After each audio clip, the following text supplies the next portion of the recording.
दोस्तों नमस्कार, स्वागत है आप सभी का। एक बार फिर से चलिए जानते हैं झारखंड सूबा की ताज़ा खबरों को। लेकिन उससे पहले अगर आपने अभी तक इस चैनल को सब्सक्राइब नहीं किया तो सब्सक्राइब कर लें, जिससे कि आपको झारखंड सूबा की ताज़ा खबर रोजाना मिलती रहे।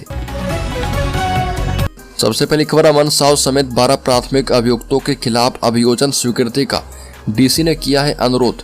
रांची डीसी सह जिला दंडाधिकारी राहुल कुमार सिन्हा ने एटीएस थाना कांड संख्या 7/2023 के 12 प्राथमिक अभियुक्तों के विरुद्ध धारा 16/17/20 यूएपीए एक्ट के अंतर्गत अभियोजन स्वीकृति का अनुरोध किया है और इस संबंध में डीसी ने प्रधान सचिव गृह कारा एवं आपदा प्रबंधन विभाग को पत्र लिखा है।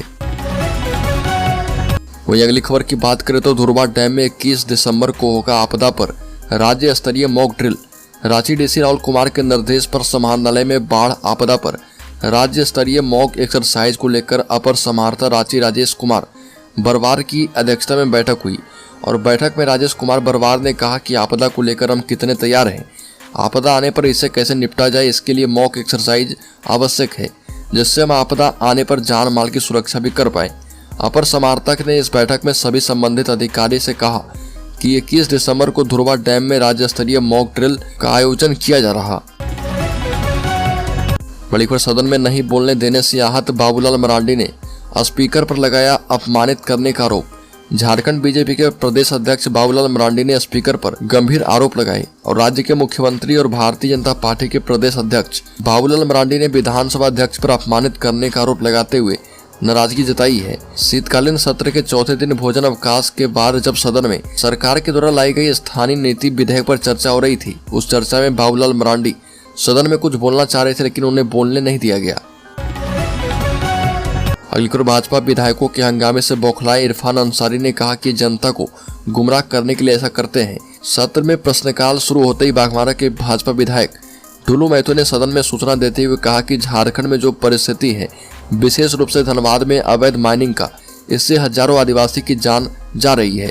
इसमें जो लोग लिप्त हो रहे हैं वो जबरन आदिवासी को अवैध खनन के लिए भेजते हैं और इसमें हजारों मौतें होती है। इस पर इरफान अंसारी ने कहा कि जनता को गुमराह करने के लिए ऐसा करते हैं।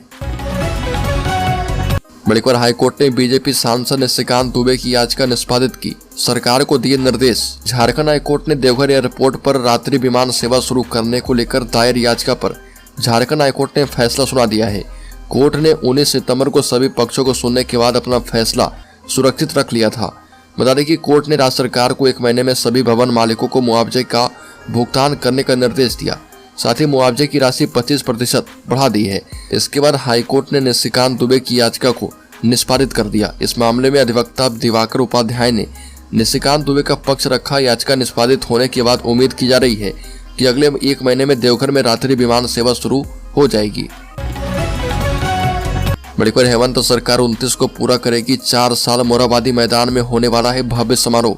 राज्य के मुख्यमंत्री हेमंत सोरेन सरकार के 4 साल पूरे होने पर 29 दिसंबर को मोरहाबादी मैदान में सरकारी समारोह का आयोजन किया जाएगा। राज्य सरकार स्तर से इसकी तैयारी प्रारंभ कर दी गई है। इसके अलावा राज्य के सभी जिलों में कार्यक्रम आयोजित किए जाएंगे।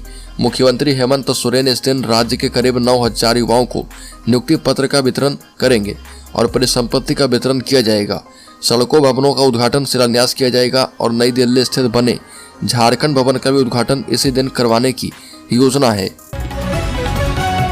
बड़ीकर गुमला में बोले मुख्यमंत्री हेमंत सोरेन, कहा कि झारखंड में पिछले 4 साल में जितना बदलाव आया है वैसे पूर्व में कभी नहीं आया। मुख्यमंत्री हेमंत सोरेन ने गुमला प्रखंड के मुरकुंडा छापर टोली में आपके द्वार कार्यक्रम के दौरान 467 करोड़ की योजनाओं का उद्घाटन और शिलान्यास किया और 1,45,000 लाभुकों के बीच 204 करोड़ की परिसंपत्ति का वितरण किया। शिविर में उपस्थित जनसमूह को संबोधित करते हुए मुख्यमंत्री हेमंत सोरेन ने कहा कि झारखंड में पिछले 4 साल में विकास को लेकर जितना बदलाव आया है वैसा बदलाव पूर्व में कभी हुआ नहीं है। बड़ी खबर, पंचायत सचिवालय स्वयंसेवक ने किया विधानसभा का घेराव, कहा कि मंत्री आलमगीर आलम के द्वारा आश्वासन मिलने के बाद भी नहीं हो पाया कोई ठोस पहल। राज्य स्तरीय पंचायत सचिवालय स्वयंसेवक संघ का झारखंड प्रदेश के तत्वाधान में 167 दिनों से अनिश्चितकालीन धरना प्रदर्शन जारी है और शीतकालीन सत्र में तीसरे दिन भी स्वयंसेवकों ने अपनी 5 सूत्री मांग को लेकर विधानसभा का घेराव किया। पंचायत सचिवालय स्वयंसेवक संघ अपनी 5 सूत्री मांग को लेकर विगत 8 जुलाई से राजभवन के पास अनिश्चितकालीन धरना प्रदर्शन कर रहे थे, लेकिन सरकार के द्वारा अब तक कोई भी ठोस पहल नहीं किया गया है, इसलिए स्वयंसेवक संघ झारखंड विधानसभा घेराव करने पर मजबूर हो गए। मणिपुर झारखंड विधानसभा ने 1932 के खतियान आधारित डोमिसाइल पॉलिसी बिल फिर से पारित कर दिया। झारखंड विधानसभा ने डोमिसाइल पॉलिसी का बिल बगैर किसी संशोधन के एक बार फिर से पारित कर दिया है। इसके मुताबिक राज्य में स्थानीयता यानी डोमिसाइल तय करने का आधार 1932 का खतियान होगा और राज्य में 3rd एवं 4th ग्रेड की नौकरियों में झारखंड के डोमिसाइल यानी स्थानीय लोगों को 100% आरक्षण दिया जाएगा। और इसके पहले यह बिल बीते वर्ष 11 नवंबर को झारखंड विधानसभा के विशेष सत्र में भी पारित किया गया था। अगली खबर, इरफान अंसारी आतंकवादी है। झारखंड शीतकालीन सत्र के चौथे दिन बीजेपी विधायक भानु प्रताप शाही के बिगड़े बोल। कांग्रेस विधायक इरफान अंसारी ने मार्शल से भाजपा विधायकों को हटाने की बात कही, जिस पर भाजपा विधायक भानु प्रताप शाही ने प्रत्युत्तर में कहा कि इरफान अंसारी आतंकवादी है, ये कौन होता हमें हटाने वाला। वहीं विधायक इरफान अंसारी ने कहा कि भाजपा के विधायक जनता एवं युवाओं के हित में विरोध प्रदर्शन नहीं कर रहे थे, वो जनता को गुमराह करते हैं। ये भी कहा कि अगर जनहित की बात होती तो वो शून्यकाल को भी क्यों बाधित कर रहे थे, जिसमें विधायक जनता के हित के सवालों को उठाता है। बता दें कि 15 दिसंबर से झारखंड विधानसभा के शीतकालीन सत्र की शुरुआत हुई है और शीतकालीन सत्र के तीसरे दिन बीजेपी विधायकों ने विधानसभा के अंदर और बाहर खूब हंगामा किया है। मणिपुर खरसामा डिग्री कॉलेज में घंटी आधारित शिक्षकों की नियुक्ति की जाएगी। मंत्री मिथिलेश ठाकुर का बड़ा बयान। विधानसभा के शीतकालीन सत्र के चौथे दिन विधायक दशरथ गगरई ने सदन में कोल्हान विश्वविद्यालय के अंतर्गत खरसामा डिग्री कॉलेज में प्रोफेसर और सहायक प्रोफेसर के पदों पर नियुक्ति नहीं होने का मामला उठाया और ये भी कहा कि खरसामा डिग्री कॉलेज में प्रोफेसर और सहायक प्रोफेसर के 17 पद सृजित हैं, जबकि कॉलेज सिर्फ प्रभारी प्राचार्य के भरोसे चल रहा। इसके जवाब में प्रभारी मंत्री मिथिलेश ठाकुर ने कहा कि झारखंड सरकार ने 281 नियमित और 34 बैकलॉग सहायक प्राध्यापकों के पद पर नियुक्ति के लिए जेपीएससी को अधियाचना भेजी है।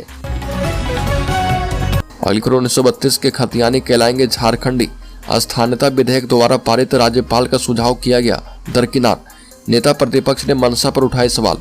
झारखंड में 1932 के खतियान के आधार पर स्थानीयता तय करने और राज्य सरकार के 3rd और 4th ग्रेड की नौकरियों में स्थानीयों को आज 100% आरक्षण देने से जुड़ा झारखंड स्थानीय व्यक्तियों की परिभाषा और परिणामी सामाजिक, सांस्कृतिक और अन्य लाभों को ऐसे स्थानीय व्यक्तियों तक विस्तारित करने के लिए विधेयक 2022 द्वारा सदन से पारित करवा दिया गया है। और इस पर नेता प्रतिपक्ष अमर बावरी ने कहा कि इस विधेयक में साफ लिखा हुआ है कि जब तक यह 9वीं अनुसूची में शामिल नहीं होती है तब तक यह व्यवस्था लागू नहीं हो पाएगी। अगली खबर, सहायक शिक्षक नियुक्ति प्रक्रिया में शामिल हो पाएंगे दूसरे राज्य के सीटेट एवं टेट पास अभ्यर्थी। झारखंड हाईकोर्ट ने एक मामले की सुनवाई करते हुए कहा कि राज्य में 26,000 सहायक शिक्षकों की नियुक्ति के लिए चल रही प्रक्रिया में दूसरे राज्य के टेट पास अभ्यर्थी या सीटेट पास अभ्यर्थी भी शामिल हो सकते हैं। कोर्ट ने इस निर्देश के साथ ही राज्य में जेटेट परीक्षा आयोजन करने और सीटेट को अहंता में शामिल करने की मांग के लिए दाखिल याचिका निष्पादित कर दी है। झारखंड सीटेट उत्तीर्ण अभ्यर्थी संघ की ओर से इस संबंध में याचिका दाखिल की गई है। याचिका में कहा गया है कि राज्य सरकार ने 2016 के बाद से जेटेट परीक्षा आयोजित नहीं की है और अब लगभग 26,000 शिक्षकों की नियुक्ति प्रक्रिया जेटेट की अनिवार्यता के साथ शुरू कर दिया गया है। ऐसे लाखों अभ्यर्थी हैं जो इस प्रक्रिया में शामिल नहीं हो पाएंगे। मणिपुर झारखंड से निकला पहला आदिवासी आईपीएल प्लेयर, 4 बार ट्रायल में हुआ फेल, अब 3.5 करोड़ रुपए में बिके हैं Robin Minz. Indian Premier League को पहला आदिवासी प्लेयर मिला है। यह प्लेयर आईपीएल की टीम गुजरात टाइटंस के लिए खेलेगा और झारखंड की राजधानी रांची से लगभग 150 किलोमीटर दूर गुमला जिले के रायडी प्रखंड के पंदन टोली का रहने वाला रॉबिन मिंच को यह गौरव हासिल हुआ है। विकेट कीपर बल्लेबाज रॉबिन मिंच को 3.5 करोड़ रुपए में गुजरात टाइटंस ने खरीदा है। क्रिकेट में अपने अब तक के सफर में आईपीएल की 4 टीमों के सिलेक्शन में फेल हुए हैं और यह सफलता उन्हें Lucknow Super Giants, Delhi Capitals, Mumbai Indians और कोलकाता नाइट राइडर्स के ट्रायल में मिली है। लिखर Ambedkarite party of India के सिंहभूम लोकसभा प्रभारी रामहरि गोप ने कहा कि झारखंड बने 23 वर्ष हो गए, इसे अलग करने में ओबीसी मोर्चा और ओबीसी वर्ग ने बड़ी कुर्बानी दी है, साथ ही गोलियां और लाठियां भी खाई है। इसके बावजूद आज अलग राज्य में जितनी हिस्सेदारी, रोजी रोजगार और राजपाट मिलने चाहिए थी वह नहीं मिल पाई है। जो हमारे झारखंड आंदोलनकारी पर हंसते थे, मजाक किया करते थे, वो आज सत्ता में बैठकर सभी वर्गों का हिस्सा खा रहे। उनके पास न तो जनसंख्या है और न ही झारखंड आंदोलन में इनकी सहभागिता रही है। इसलिए आज तमाम पिछड़ा वर्ग एक संकीर्ण दौर से गुजर रहा और ये भी कहा गया कि मैं वास्तविक साजिशकर्ता और दुश्मनों को स्पष्ट रूप से पहचानना होगा। जिला स्तर पर निकलने वाले तृतीय और चतुर्थ श्रेणी के पदों के लिए 7 जिला के पिछड़ा वर्ग को वंचित होना पड़ रहा। बड़ी खबर झारखंड विधानसभा में झारखंड के वित्त मंत्री डॉक्टर रामेश्वर उरांव ने 1932 के खतियान पर आधारित स्थानीय नीति बिल खतियान झारखंडी आधारित पहचान से संबंधित विधेयक को सदन पटल पर रखा और सरकार की ओर से मुख्यमंत्री हेमंत सोरेन और विपक्ष की ओर से नेता प्रतिपक्ष अमर बावरी ने इस पर अपने विचार रखे। इसके बाद स्पीकर रविंद्रनाथ महतो ने दोनों पक्षों से पूछा कि वो इसके पक्ष में या फिर इसके विरोध में, और इसके बाद ध्वनि मत से इस बिल को पारित कर दिया गया। नवंबर 2022 में जिस बिल को विधानसभा से पारित करवाकर राज्यपाल को भेजा गया था, उसी बिल को बिना किसी संशोधन के फिर से सदन में पारित करवाया गया है। चूंकि पिछले साल विधानसभा ने बिल को पारित करके इसे 9वीं अनुसूची में शामिल करने का प्रस्ताव रखा था, अटॉर्नी जनरल ने इस पर कुछ आपत्तियां जताई है। राज्यपाल ने उन आपत्ति के साथ विधेयक को विधानसभा को लौटा दिया था। इस विधेयक में बिना कोई संशोधन किए उसे फिर से पारित करवा दिया गया है और पिछले साल पारित विधेयक में नियोजन में प्राथमिकता के मामले में आपत्ति जताई गई थी और संवैधानिक के प्रावधान के मुताबिक नहीं बताया गया था, लेकिन फिर भी उसी विधेयक को इस बार भी पारित करवाया गया है।